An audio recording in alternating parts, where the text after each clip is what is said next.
a little over a year ago, those tapes from Chris Rufo leaked of what was going on inside Disney. And you said, we should do something, we should launch into kids' content. I wrote you back and said, you don't know how to run a business. This is impossible. What you're suggesting could never possibly happen. And then I laid back in bed to go back to sleep for another 40 minutes. And as I sat there, I thought, damn it. He's right.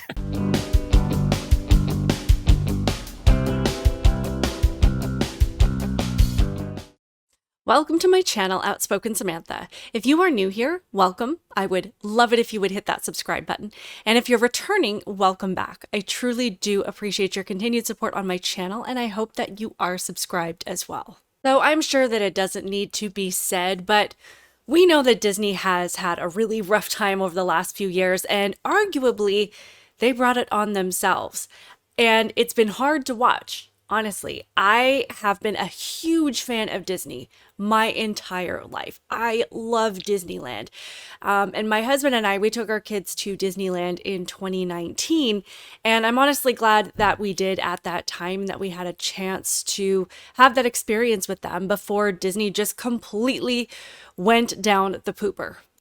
And by down the pooper, I mean when the video conversations were leaked by Chris Rufo that caught some of the higher-ups of Disney talking about how they had a not-so-secret gay agenda and the goal was to make more than 50% of their characters non-white and to essentially confirm what we've all been seeing for a while now, which is that Disney wants to create politically charged content for children under the guise of entertainment and basically steamroll right over the values and morals that their own parents might want to instill in them the second that they put their kids in front of a Disney production. And just like with most companies that have chosen to replace quality, artistic, and talent-driven content with leftist messaging and essentially give parents the middle finger on being the ones to decide what values our kids are raised with, pretty much everything Disney has done in the last couple of years has bombed. I know personally, my family, which would normally be a target audience of Disney, we haven't bothered with any of the newest Disney releases in the last couple of years. We canceled our Disney Plus subscription immediately when these videos were released, and we have no plans to ever purchase any of their products or visit their theme parks ever again. In other words, Disney, you need my family far more than my family needs you. My kids' lives are not any less without Disney in it, but the parks and movies are tanking without the support from us families. But obviously this is Disney's choice. They can do whatever they want, and clearly that's what they intend to keep doing. There's no sign of course correction or trying to win people back. They are moving ahead full speed with all things woke, and it seems as though they are determined to just sink the entire ship. Their latest woke to broke project that has gotten a lot of attention, and it's not even supposed to come out for another year, is the live action version of Snow White. And unfortunately, thanks to the lead actress that they cast for the role of Snow White, Rachel Zegler, this thing is pretty much guaranteed to bomb just like everything else. And at this point, it's not as much about the storyline as it is about the arrogant feminist comments and entitled attitude of their leading lady. Zegler has done a decent amount of press already where she's been asked about the film, and all she does is talk about how much she dislikes the original Snow White movie, how the storyline is out of date, and how she's basically here to save the day and use the Snow White character as a symbol of 2023 feminism. Of the original cartoon. I think I watched it once and then I never picked it up again. Like, I'm being so serious. I watched it once and then I went on the ride in Disney World, which was called Snow White's Scary Adventures. Doesn't sound like something a little kid would like. Was terrified of it. Never revisited Snow White again. So I watched it for the first time in probably 17 years. The original cartoon came out in 1937, and very evidently so. There's a big focus on her love story with a guy who literally stalks her. Yeah. Weird. It's really not about the love story at all, which is really, really wonderful. And whether or not she finds love along the way is anybody's guess until 2024. From what it sounds like, there are very few things in this live action remake that they did actually pull from the original story. Yes, there's Snow White, there's an evil queen, sounds like there's a prince at least at this point, and I'm sure there's a magic mirror, but Rachel has joked about clearly all of the princess scenes being cut, and who knows what else. There's not much that actually goes with the Snow White storyline, so I'm not even entirely sure how they feel that they can call this movie Snow White at all. So yeah, we've pretty much got a winning combination of being bound to fail with a woke, modern feminist storyline and an insufferable, obnoxious actress who is one more shining example of a generation of young people who spend all of their time trashing the ideas and values that every generation before them was raised with and inserting themselves as some kind of moral saviors here to bring enlightenment and progressivism. What Disney has failed to understand is that so many of these stories and movies actually mean something to a lot of people. Snow White was their first animated production, and it made Disney what it is today. These are movies and stories that truly did inspire magic and imagination in so many of us as kids. And we came to associate beautiful music and fairy tales with Disneyland.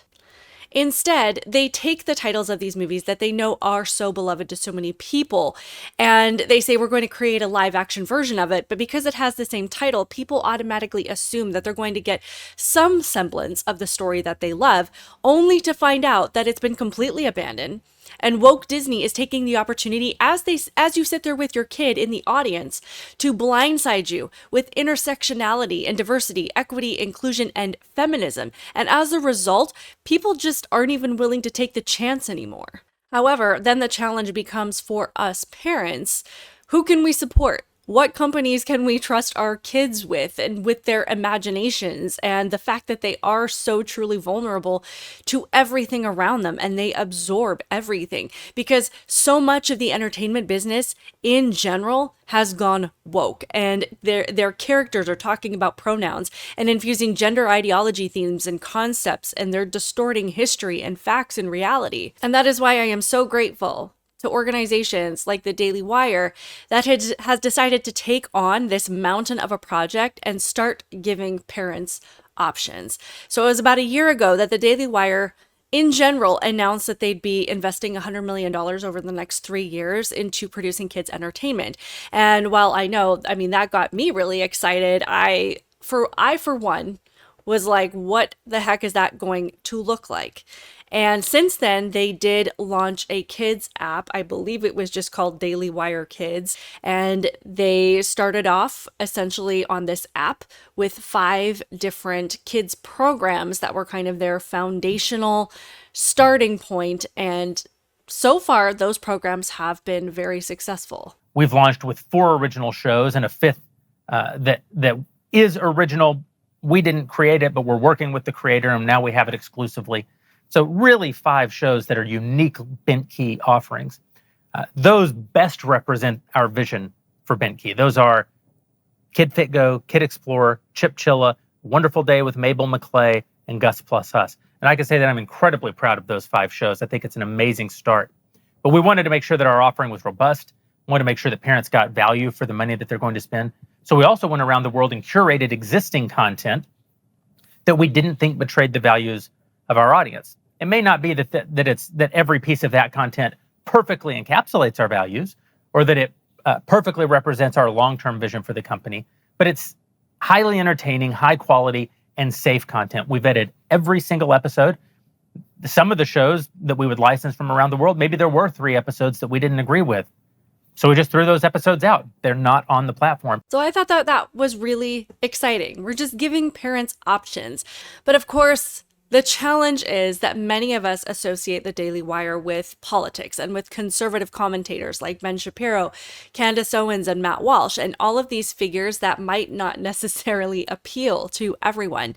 So the challenge, of course, has been to separate the Daily Wire as a political commentary company from this separate company that is strictly meant for kids' entertainment, and to reassure parents that the goal isn't to counter the woke politics being infused into kids' material by creating kids' content with conservative politics in it, but to get back to offering kids content that's truly kid-friendly in the most real and authentic sense of what that means. No politics, no agendas, no underlying messages. Just getting back to neutral programs that has kids focusing on what they should be focusing on, being kind, overcoming challenges, being creative, working hard, and making friends.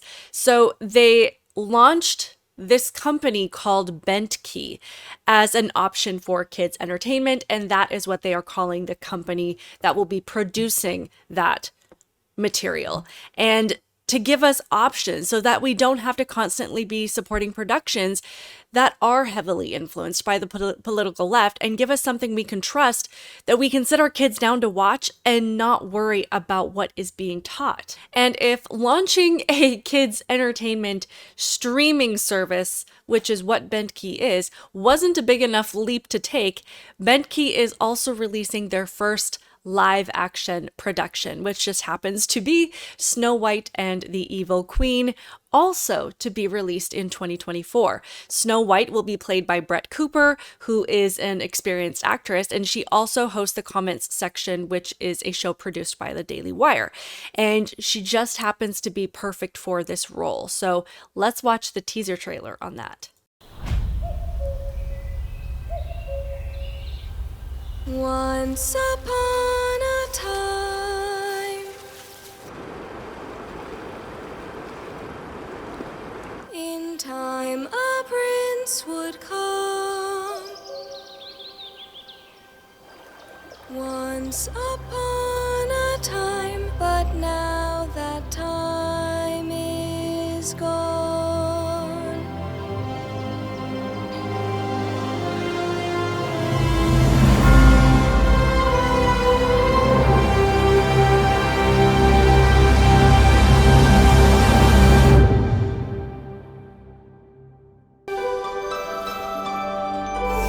So I personally think that is going to be amazing. So let's talk a little bit more about Snow White specifically, just for a minute here. First, this story was written by the Brothers Grimm in like 1812. So Rachel saying that this story is from 1937 is completely inaccurate, as well as implying that it somehow embodies oppressive, antiquated ideas about women sitting around waiting to be rescued by a prince and being completely helpless until that happens. And interestingly, I'm not even sure if you asked Rachel what ideas from this movie she feels need to be modernized to suit today's boys and girls, that she'd even be able to tell you, because she doesn't seem to know anything about the original tale, which is also unfortunately in line with so many people from the next generation, protesting things for the sake of protesting, but not actually having any idea what it is that they're protesting against. Weird. And I actually really appreciated this particular take on the original Snow White story that says that the woke version of what they're trying to create now actually goes against what they're trying to accomplish. It says, unfortunately, by creating a more driven version of Snow White, Disney has created a very anti-feminist narrative. We know that sounds crazy. It sounds crazy to argue that a driven female character is anti-feminist. But that's not what we're saying. What we're saying is that the original Snow White had drive and she had agency. It's the character's goals that modern audiences take issue with, which is an anti-feminist take in and of itself. Throughout the film, Snow White perseveres, even when she's terrified and entirely alone. She manages to find the positivity and even manages to brighten the moods of those around her. Her goals are to find true love and to hide from the evil queen who wants her dead. Many modern audiences take issue with Snow White waiting around for her prince to save the day, but that's not what she does. Snow White isn't living with the seven dwarfs in an attempt to simply wait for her Prince Charming. She's hiding from her stepmother, who has already attempted to take her life. And while she's in hiding, she's working hard around the cottage. The idea that a princess who dreams of true love and performs household duties as anti-feminist is simply untrue. Feminism, true intersectional feminism, is rooted in the idea that all women from all backgrounds deserve respect, and that their choices deserve respect, whether we agree with them or not. That means each and every woman, from the stay-at-home moms to the CEOs. Male characters get to be driven and get the girl, and little boys grow up seeing that. So why can't little girls watch a Disney princess who's driven and gets her Prince Charming? Why is it always either or for women? By updating this story, Disney may be inadvertently teaching little girls something entirely different than what little boys are being taught. Instead of teaching little girls that all Disney princesses deserve respect, we may be teaching them that only the Disney princesses who aren't interested in romance deserve respect. It doesn't take a genius to see that we're still pressuring little girls, and that hasn't changed since the original film debuted. Instead of pressuring little girls into becoming housewives who dream of true love, Disney is now pressuring little girls to be more career-driven. Instead, we should be combining the romance of classic Disney films with the goals of modern feminism. We should stop separating the two. Separating romance from a female character doesn't make her inherently more feminist. There are bigger societal issues at stake for women than the concept of romance in relationships. Furthermore, implying that heterosexual romance is inherently anti-feminist due to societal power imbalances is the entirely incorrect direction to go in. In short, instead of continuing to pressure little girls into molding themselves into a new ideal, why not try moving in an entirely new direction? Why not teach little boys from a young age to be more respectful of their sisters, their mothers, the girls in their classes, etc.?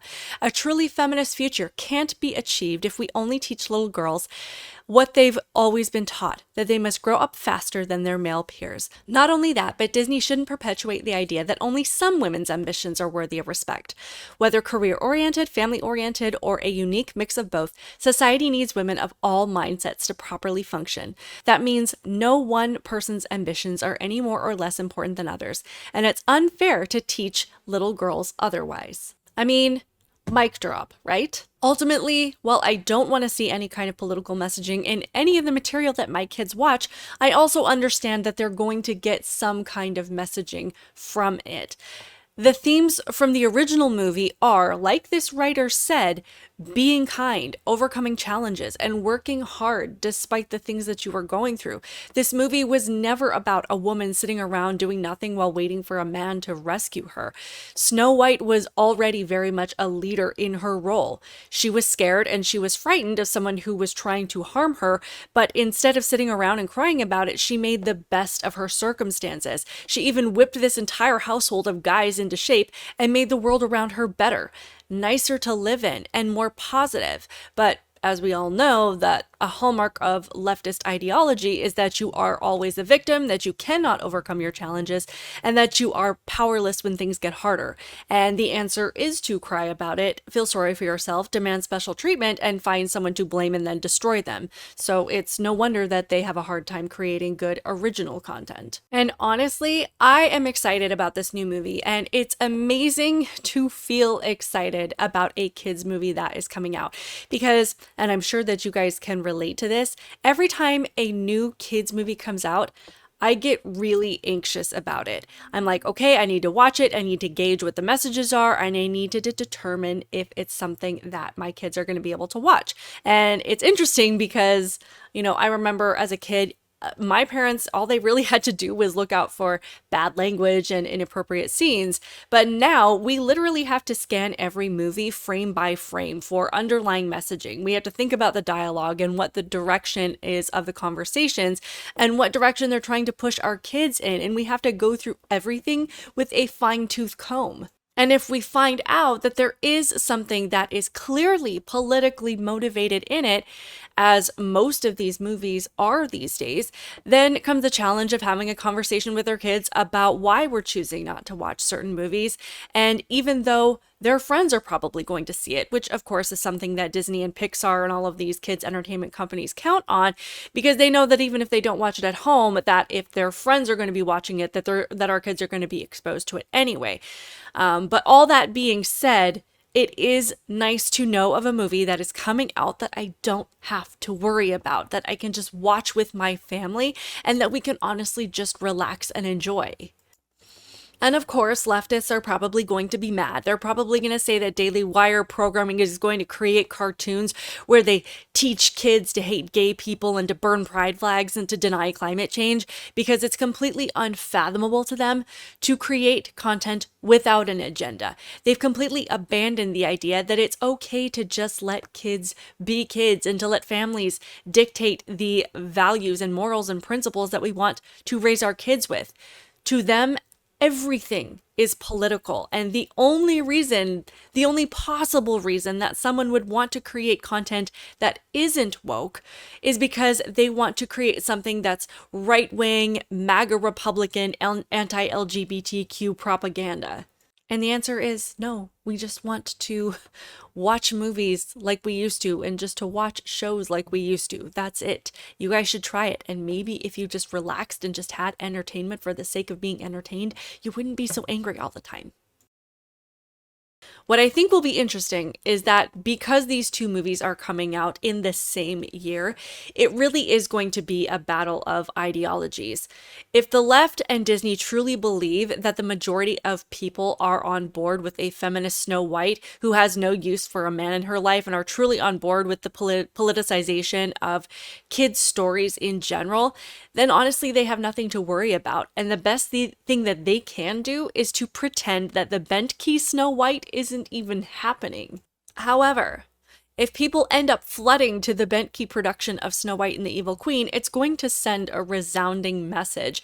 Not that people have suddenly become overwhelmingly conservative or that they're ready to vote Trump in 2024, but that parents and families truly just want quality, non-political entertainment for their kids. And I also just want to say, if their movie does flop, they are never going to acknowledge that it was probably largely in part due to this loudmouth, narcissistic, self-centered actress that went around turning people off to the movie. That was the problem. What Hollywood in general fails to grasp is that when it comes to the companies and products that we support in general, we're not just taking what we see at face value anymore. We're not just drawn to pretty sets and effects and pretty costumes and all of these other things. We're looking more into what companies actually stand for, where our dollars are going when we purchase a movie ticket, and whether or not even the leading actors support the audience in return.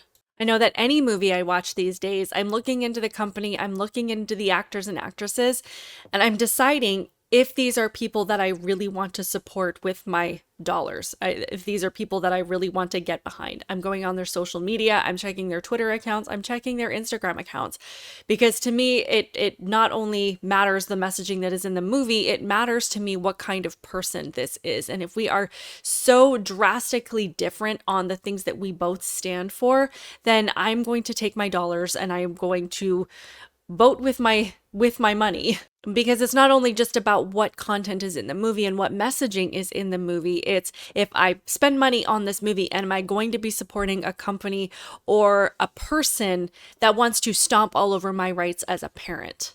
I would love to hear what you guys think is going to happen between these two movies. Do you think people are going to race to get tickets to the Disney live action version of this film? Or do you think that people are going to gravitate towards Daily Wire and towards Bentkey's production of this movie? Personally, I would like to thank Jeremy Boring and Ben Shapiro and the people that are behind the development of this company, because I know that a lot of parents across the board are truly just looking for quality kids entertainment, and we want to get back to just being able to relax as a family and enjoy these films and these productions and hopefully get some of that magic back that we grew up with as kids. So let me know your thoughts on this in the comments below. Please be sure to hit that like button because that really does help me in the algorithm. Please be sure that you are subscribed to my channel. I truly appreciate your support, and I will see you in the next one. Bye. Once upon a time.